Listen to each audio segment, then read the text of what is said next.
आजच्या लेक्चरमध्ये आपण पाहायचं आहे की आपल्याला प्रॅक्टिकल करत असताना BSc किंवा BCS मध्ये आपल्याला जो असेंब्ली लँग्वेजचा कोड असतो तो आपल्याला विचारला जातो. तुम्हाला काय काय विचारलं जाऊ शकतं की write assembly language code for arithmetic and logical operation, किंवा ॲडिशनसाठी विचारतील, मल्टिप्लिकेशनसाठी विचारतील, किंवा सेपरेटली तुम्हाला एखादी स्टेपर मोटर इंटरफेसिंग विचारतील 8051 ला, किंवा LED ब्लिंकिंग असेल, किंवा DC मोटर इंटरफेसिंग असेल, थंबवेल स्विच असेल. तर आपल्याला काय करायचं आहे की आपल्याला 8051 ला आपल्याला इतर जे आपल्याला जे डिव्हाइस दिलेले आहेत ते आपल्याला इंटरफेसिंग करायचे असतील तर आपण करताना दोन प्रकारे करतो. एक म्हणजे काय, असेंब्ली लँग्वेज किंवा सी लँग्वेज. तर असेंब्ली लँग्वेजमध्ये ज्या वेळेस आपल्याला अरिथमेटिक ऑपरेशन नावाचा क्वेश्चन येतो त्यावेळेस तो अरिथमेटिक ऑपरेशन मध्ये आपल्याला हमखास एक्झामला येणारा क्वेश्चन असतो की write assembly program for 8051 arithmetic किंवा लॉजिकलचा एखादा प्रोग्राम तुम्हाला विचारतो. मग अरिथमेटिक मध्ये तुम्ही काय काय करू शकता, तुम्ही ॲडिशन, मल्टिप्लिकेशन, सबट्रॅक्शन, डिव्हिजनचे कोड तुम्ही लिहू शकता. मग त्यामध्ये आता बेसिक गोष्टी काय आहेत त्या मी यासोबत सांगणार आहे की तुम्हाला प्रोग्राम लिहिताना काही त्रास होणार नाही आहे, किंवा प्रॅक्टिकलला जरी तुम्हाला तो लिहावा लागला किंवा तुम्हाला सॉल्व्ह करावा लागला 8 बिट नंबरचा अरिथमेटिकचा एखादा विचारतात काय तर तो तुम्ही इझिली लिहू शकता. तर तुम्हाला काही गोष्टी लक्षात ठेवायच्या आहेत की प्रोग्राम रायटिंग करत असताना असेंब्लीमध्ये कशा केलं जातं. तर एक गोष्ट लक्षात ठेवा, सगळ्यात पहिल्यांदा आपण काय करणार, MOV म्हणजे काय, मूव्ह करणे, डेटा मूव्ह करणे. असेंब्लीमध्ये जो आता मूव्हचं खरं स्पेलिंग काय असं आहे, पण त्यामध्ये काय केलं तर असेंब्लीमध्ये पहिले 3च वर्ड्स घेतले जातात. आता मूव्ह केला, डेटा काय करायचा आपल्याला, मूव्ह करायचा आहे.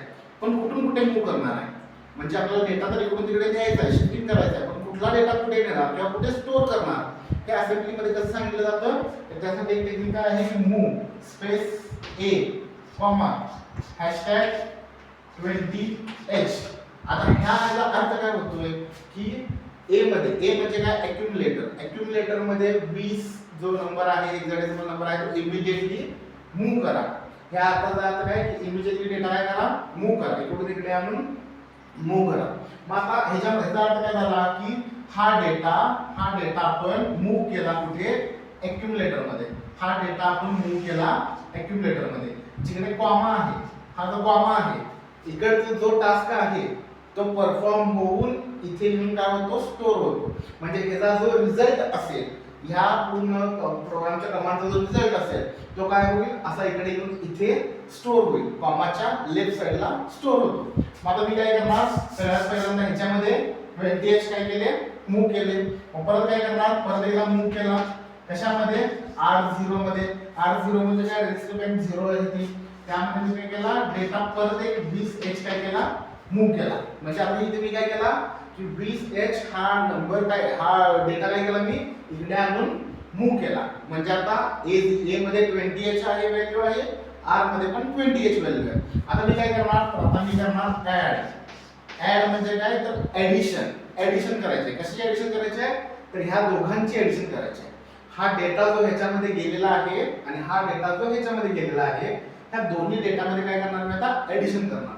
ऍडिशनचं काय होणार, add space A comma R0. आता ह्याचा अर्थ काय होणार आहे की R0 च्या ॲक्युम्युलेटर मध्ये ऍडिशन करा आणि जो आउटपुट येईल ते कुठे स्टोअर होणार आहे, तर ते ह्या जो कॉमा आहे याच्या लेफ्ट साइडला इकडे स्टोअर होणार आहे. म्हणजे हा टास्क परफॉर्म होणार आणि जे आउटपुट असेल ते कुठे येणार, तर ते येणार इथे ॲक्युम्युलेटर मध्ये काय होणार, ते स्टोअर होणार.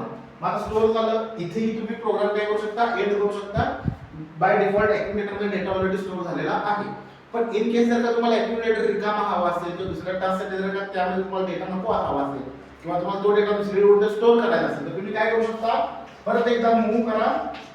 काय मूव्ह करणार, ह्याचा जो टास्कचा डेटा जो इथे स्टोअर झालाय त्याला तुम्ही काय करणार, R2 मध्ये परत घ्या.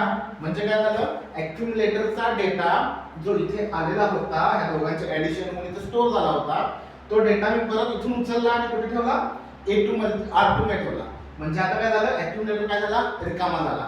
पुढच्या टास्कसाठी काय झाला, तो रिकामा झाला. म्हणजे हे तुमचं काय, ॲडिशनला हा प्रोग्राम तुम्ही लिहू शकता. कशामध्ये, अरिथमेटिक अँड लॉजिकल ऑपरेशन जर का तुम्हाला विचारलं तर तुम्ही हा डेटा ॲज इट इज काय करू शकता, लिहू शकता. हा ॲडिशनचा झाला. मग आता सबट्रॅक्शनचा कसा करणार, सेम आहे सबट्रॅक्शनचा. सबट्रॅक्शन मध्ये ॲडिशन मध्ये ADD ऍड आहे, सबट्रॅक्शन मध्ये काय आहे, SUBB. हे झालं तुमचं काय, सबट्रॅक्शनची कमांड. म्हणजे काय, मूव्ह करा A, #20h move R0 comma hashtag आता इकडे मी 10h घेतो 10h 20 पण घेऊ शकतो पण 10 घेतो समजा तर आता इथे काय करणार सबट्रॅक्शन मध्ये इथे मी ऍड काढून टाकणार इथे काय लिहिणार subtraction SUBB space A R0 म्हणजे काय झालं त्या दोघांना